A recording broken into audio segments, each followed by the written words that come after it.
I would like to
Does anyone have a question?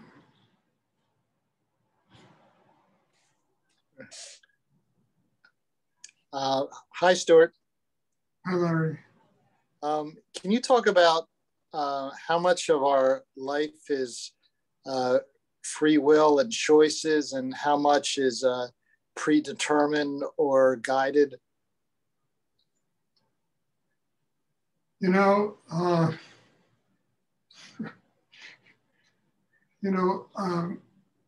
I don't think there's any separation from that, Larry. Free will is part of being guided or be predestined to do certain things in life. Free will is when we get the strength inside ourselves to make choices, in accordance with what we're supposed to do in the world. We finally get clear enough inside to be able to make those kinds of choices. So I don't think there's a separation between predetermination and predestiny and free will. Being guided, the universe guides us to the place where we are capable of making those kinds of choices. And when we make those choices, we're using our will in the highest possible way when we use it to serve a higher energy in the universe. But all of that has to do with people getting ready to make those kinds of choices.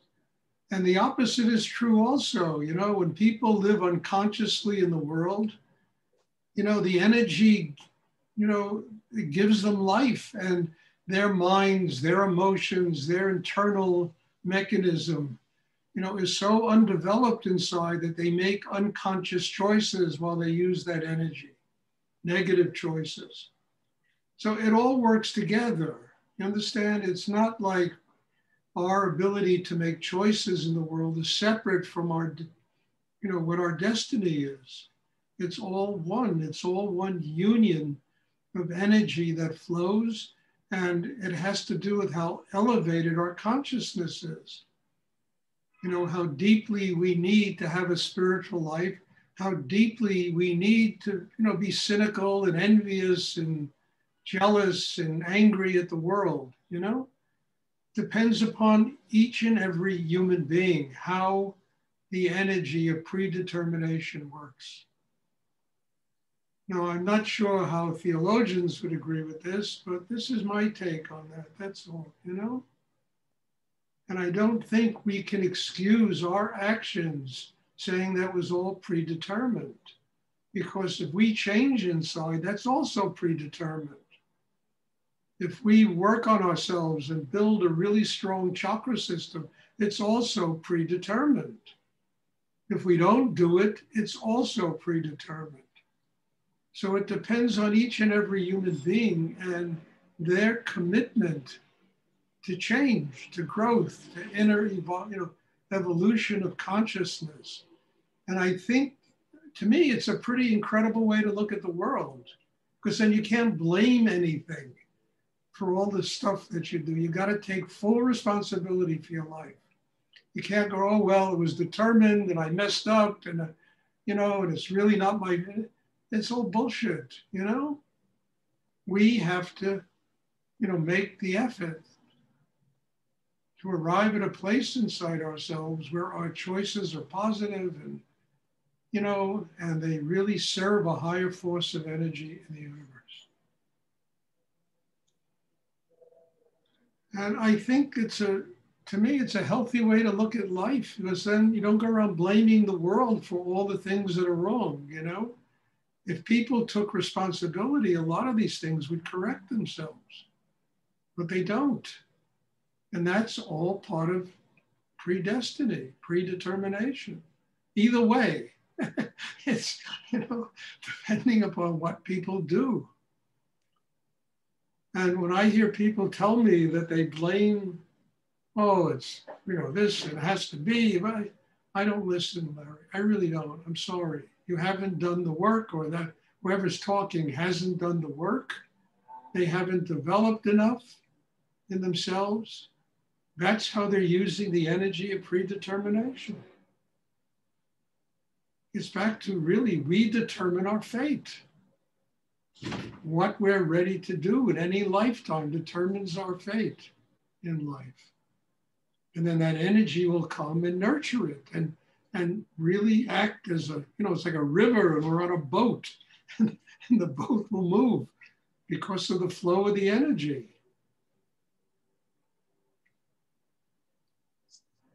Thank you.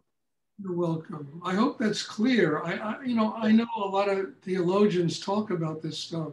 I'm not a theologian. I kind of base everything I do on just common sense, for God's sake. Having arrived at a place to be able to see clearly what these things are. And then I don't go around blaming anybody. You take full and total responsibility for your life as you live it in the moment and as it evolves into the future. And the amazing thing about this is everything can change. Everything can change.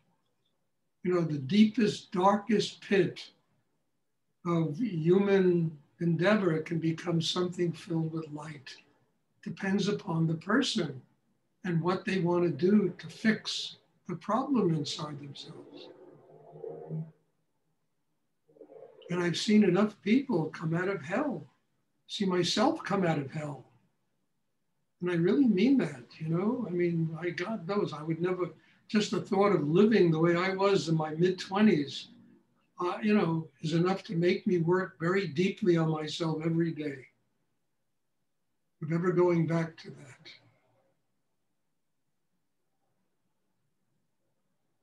So it's a marriage. It's a marriage of the human being and what they do to work with higher energy in the universe.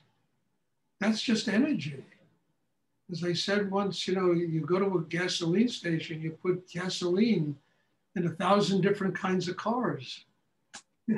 Some of them are junk and some of them are Rolls Royces and some of them, they all drive in whatever direction they want to go. And human beings are very similar. That energy is nurturing everybody, the good, the bad, the indifferent. And it's what each and every human mind wants to do with it. That determines, exactly how they will work out their destiny. Does anyone else have a question they would like to ask?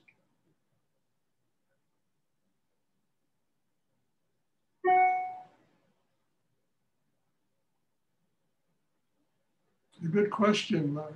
Again, I'm not a theologian and I don't ponder these kinds of things. I kind of respond to them with just basic common sense.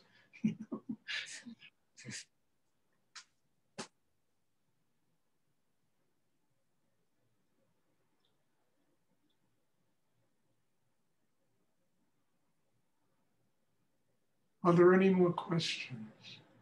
I just want to say that the energy of this work is getting stronger and stronger.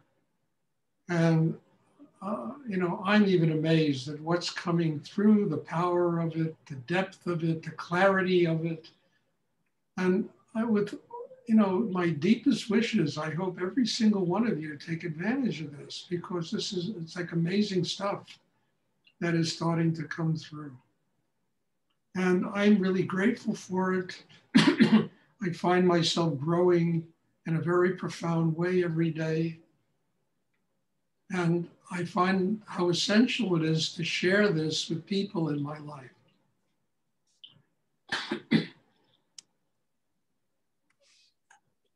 You have to serve a higher force. It's really essential.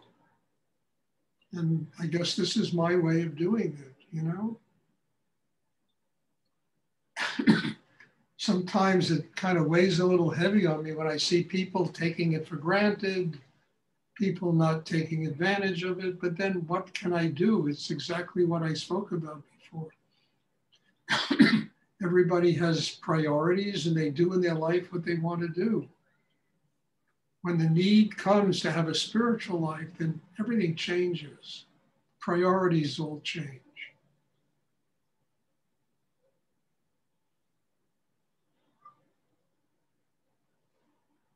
Does anyone else have a question you would like to ask? I mean, the more I open inside, the more I find a place in my heart for every single person that attends these classes. And sometimes when people stop attending, there's like a big hole somewhere in my chest. Where do they disappear to? And then I say, okay, it's their life. I can't determine how they should live it, and they have to make their own choices.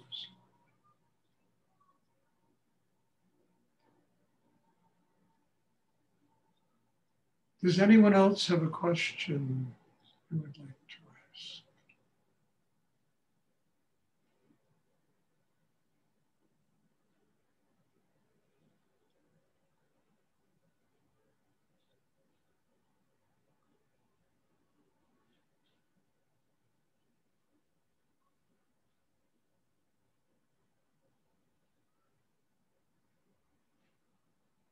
Okay.